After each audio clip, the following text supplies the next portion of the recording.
இது ஃபர்ஸ்ட் மலேசியாவின் செய்திகள் உங்களுக்காக.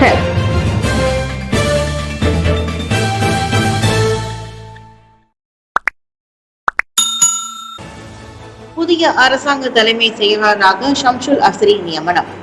புதிய அரசாங்க தலைமை செயலாளராக டாக்டர் ஷம்சுல் அஸ்ரி அபுபக்கர் நியமிக்கப்பட்டுள்ளார். அவரின் நியமனம் ஆகஸ்ட் 12ஆம் தேதி தொடங்கி அமலுக்கு வருகிறது. ஆகஸ்ட் 10ஆம் தேதியோடு தான் ஸ்ரீ முகமது ஷுகி அலி சேவை காலம் நிறைவடையவிருப்பதால் பொது தனியார் ஒத்துழைப்பின் பிரிவின் தலைமை இயக்குநராக பணிபுரிந்து டாக்டர் ஸ்ரீ ஷம்சுல் அப்பதவிக்கு நியமிக்கப்பட்டுள்ளார். அவரின் நியமனத்திற்கு மாமன்னர் சுல்தான் இப்ராஹிம் ஒப்புதல் அளித்திருப்பதாக நேற்று வெளியிடப்பட்ட ஒரு அதிகாரப்பூர்வ அறிக்கையில் குறிப்பிடப்பட்டுள்ளது. பொது சேவை துறையில் 30 ஆண்டுகள் அனுபவம் கொண்ட ஷம்சுல் இதற்கு முன்னதாக நிதி அமைச்சிலும் பொது சேவை துறையிலும் பணியாற்றியுள்ளார். அவரின் ஈராண்டு கால ஒப்பந்தம் வரும் சனிக்கிழமையுடன் நிறைவடைகிறது. நாட்டின் தரவு மையங்களின் மூலம் 360 கோடி ரிங்கிட் வருமானத்தை அடையலாம். 2025ஆம் ஆண்டிற்குள் நாட்டின் தரவு மையங்களின் மூலம் சுமார் 360 கோடி ரிங்கிட் வருமானத்தை அடைய முடியும் என்று தொழில்துறையினர் கோடி காட்டியுள்ளனர். புதிதாக காலூன்ற தொடங்கி இருக்கும் பல்வேறு தரவு மைய நிறுவனங்கள் அதை புலப்படுத்தியுள்ள நிலையில் இதர நிறுவனங்கள் நாட்டில் முதலீடு செய்ய எண்ணம் கொண்டிருப்பதாக தொடர்பு அமைச்சர் தியோனி சிங் கூறினார். ஏற்கனவே இங்கிருக்கும் பல தரவு மையங்கள் தங்களின் செயல்பாடுகளை விரிவுபடுத்துகின்றன. அதாவது என்னை பார்ப்பதற்காக ஜீனியஸ் நிறுவனம் போன்ற அலுவலகத்திற்கு வந்தனர். மலேசியாவில் தங்கள் முதலீட்டை இரட்டிப்பாக்க போகிறோம் என்று கூறினர். எனவே நான் இப்போது சரியான பாதையில் இருக்கிறோம் என்று நான் நம்புகிறேன். ஏனெனில் நிறைய நேர்மறையான கருத்துக்களையும் அறிகுறிகளையும் நாங்கள் பெறுகிறோம் என்றார் அவர். நேற்று கோலாலம்பூரில் நடைபெற்ற 2024ஆம் ஆண்டிற்கான கிளவுட் டெக் மற்றும் தரவு மையம் மாநாட்டில் கலந்து கொண்ட அவர் செய்தியாளர்களிடம் அவ்வாறு கூறினார். தாய்ப்பாலின் முக்கியத்துவம் மற்றும் மகத்துவத்தை உணர்த்தும் உலக தாய்ப்பால் வாரம். ஒரு குழந்தையின் ஆரோக்கியமான வளர்ச்சியை உறுதி செய்வதில் தாய்ப்பால் மிகவும் அவசியமான ஒன்று. இருப்பினும் உலகில் 3/2 குழந்தைகளுக்கு குறைந்தபட்சம் 6 மாதங்கள் கூட தாய்ப்பால் கொடுக்கப்படவில்லை என்ற அதிர்ச்சி தகவலை உலக சுகாதார நிறுவனம் வெளியிட்டுள்ளது. இந்நிலையில் தாய்ப்பாலின் முக்கியத்துவத்தையும் மகத்துவத்தையும் உணர்த்தும் வகையில் ஒவ்வொரு ஆண்டும் ஆகஸ்ட் முதல் வாரம் உலக தாய்ப்பால் வாரமாக கொண்டாடப்படுகின்றது. பயன்கள் நிறைந்த தாய்ப்பாலை அருந்துவதன் மூலம் குழந்தைகளுக்கு ஏற்படும் நன்மைகள் குறித்து பகிர்ந்து கொள்கிறார் குழந்தைகள் நல மூத்த ஆலோசகரும் மருத்துவருமான டாக்டர் தியாகர் நடராஜன். உலக அளவில் தாய்ப்பால் கொடுப்பது கட்டாயமாக்கப்பட்டால் ஆண்டுதோறும் சுமார் 8,20,000 குழந்தைகளின் உயிர்கள் காப்பாற்றப்படும் என்று உலக சுகாதார நிறுவனம் குறிப்பிட்டுள்ளது. இதனை கருத்தில் கொண்டு ஒவ்வொரு ஆண்டும் பல்வேறு கருப்பொருள்களுடன் கொண்டாடப்படும் உலக தாய்ப்பால் வாரம் இந்த ஆண்டு closing the gap breastfeeding support for all என்ற கருப்பொருளில் தொடக்கம் கண்டது. சம்பள உயர்வு 15 முதல் 42.7 விழுக்காடு வரை அதிகரிக்கலாம். புதிய பொது சேவை ஊதிய முறை SSPA-வின் மூலம் பொது சேவை ஊழியர்களின் சம்பள உயர்வு விகிதம் சுமார் 15 முதல் 42.7 விழுக்காடு வரை அதிகரிக்கும் என்று எதிர்பார்க்கப்படுகிறது. சம்பள உயர்வு பற்றிய விளக்கம் அடுத்த வாரம் தெரிவிக்கப்படும் என்று தொடர்பு அமைச்சர் ஃபாமி பாட்சல் கூறினார். அரசு ஊழியர்களுக்கான சம்பள உயர்வு தொடர்பான வழிகாட்டுதல்கள் அடுத்த வாரம் வழங்கப்படும். இருப்பினும் நிதிகளை உள்ளடக்கிய பல அம்சங்கள் இருப்பதாக நேற்று அமைச்சரவையில் சுட்டிக்காட்டப்பட்டது.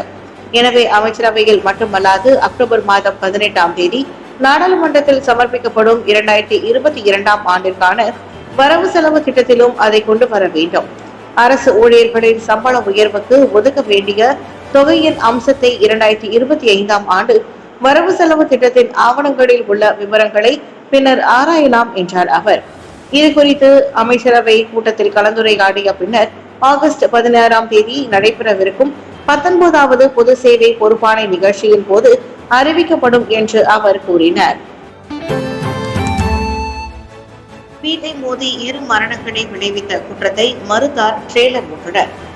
கடந்த சனிக்கிழமை கம்போங் கெத்தாபாங் கிளிர் அருகே ஜாலன் பெகான் ரொம்பென் 5வது கிலோமீட்டரில் வாகனத்தை ஒரு வீட்டின் மீது மோதி 2 மரணங்களை விளைவித்ததாக தம் மீது சுமத்தப்பட்ட குற்றச்சாட்டை ட்ரெய்லர் ஓட்டுநர் நேற்று பஹாங் ரொம்பென் மேஜிஸ்ட்ரேட் நீதிமன்றத்தில் மறுத்தார். மேஜிஸ்ட்ரேட் மெலடி ஊன் ஷி முன் நிலையில் தம் மீதான 2 குற்றச்சாட்டுகள் வாசிக்கப்பட்ட போது 40 வயதுடைய முகமது ஃபட்சல் ஜக்காரியா அதனை மறுத்து விசாரணை கோரினர். முதல் குற்றச்சாட்டின் அடிப்படையில் குற்றம் சுமத்தப்பட்ட ஆடவர் மீதாபெத்தமைன் வகை போதைப் பொருள் பயன்படுத்தி இருப்பதை ஆகஸ்ட் 3ஆம் தேதி மதியம் 4:10 மணிக்கு பெக்கான் போலீஸ் தலைமையகத்தில் போதைப் பொருள் குற்றப்புலனாய்வு பிரிவு கண்டறிந்துள்ளது. 1952ஆம் ஆண்டு அபாயகரமான போதைப் பொருள் சட்டம் செக்ஷன் 15 உட்பிரிவு 1A மற்றும் செக்ஷன் 15 உட்பிரிவு 1 கீழ் இவ்வழக்கு விசாரிக்கப்படுவதால் அதே சட்டம் செக்ஷன் 39B தண்டனை சட்டம் விதிக்கப்படலாம்.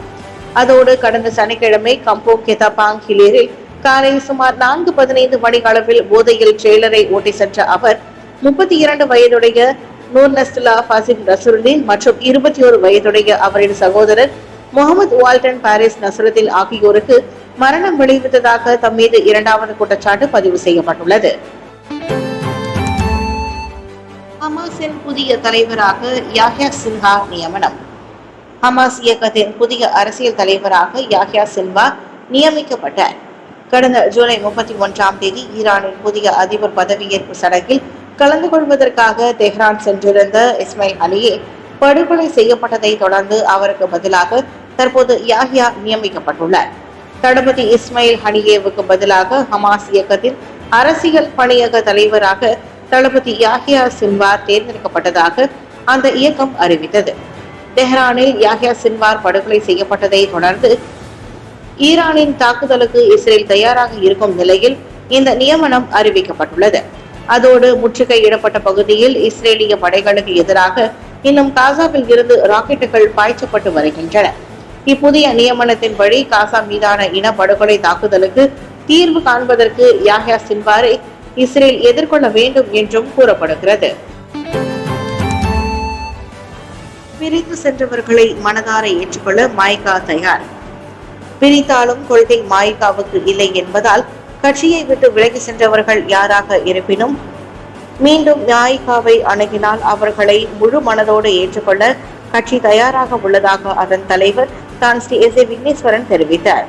பூச்சோங் தொகுதி முன்னாள் மாய்கா தலைவரான பி. அவதார் சிங் சில மாதங்களுக்கு கட்சிக்கு தலைமைத்துவத்திற்கும் எதிராக செயல்பட்டு வந்தார்.